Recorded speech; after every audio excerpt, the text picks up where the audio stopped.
ایک مرتبہ حضرت شیخ عبدل قادر جیلانی المعروف حضرت غوث الاعظم رحمۃ اللہ علیہ دریا کی طرف تشریف لے گئے۔ وہاں ایک 90 سال کی بڑھیا کو دیکھا جو زار و قطار رو رہی تھی۔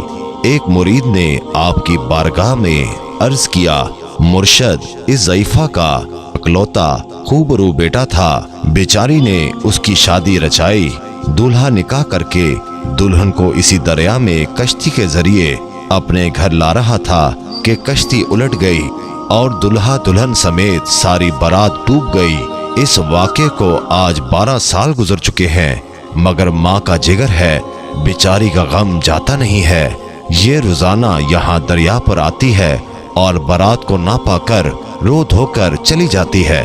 حضور غوث الاعظم رحمۃ اللہ علیہ کو اس ضعیفہ پر بہت ترس آیا۔ آپ نے اللہ تعالیٰ کی بارگاہ میں ہاتھ اٹھا دیے۔ چند منٹ تک کچھ ظہور نہ ہوا، یعنی کوئی کشتی یا کوئی سواری یا کوئی ڈوبا ہوا شخص نمودار نہ ہوا تو آپ بےتاب ہو کر بارگاہ الہی میں عرض گزار ہوئے، اے مالک و مولا، اس قدر تاخیر کی کیا وجہ ہے؟ ارشاد ہوا، اے میرے بندے، یہ تاخیر خلاف تقدیر نہیں ہے۔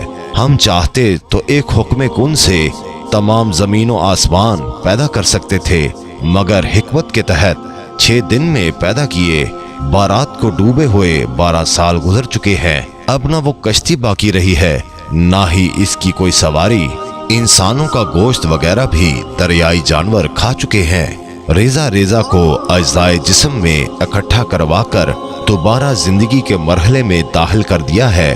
اب ان کی آمد کا وقت ہے۔ ابھی یہ کلام اختتام تک نہ پہنچا تھا کہ وہ کشتی اپنے تمام تر ساز و سامان کے ساتھ بما دلہا دلہن اور باراتی سطح آب پر نمودار ہو گئی اور چند ہی لمحوں میں کنارے آ لگی۔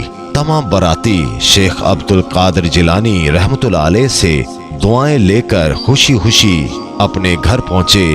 اس کرامت کو سن کر بے شمار کفار نے آ کر حضور غوث الاعظم رحمۃ اللہ علیہ کے دست مبارک پر اسلام قبول کیا۔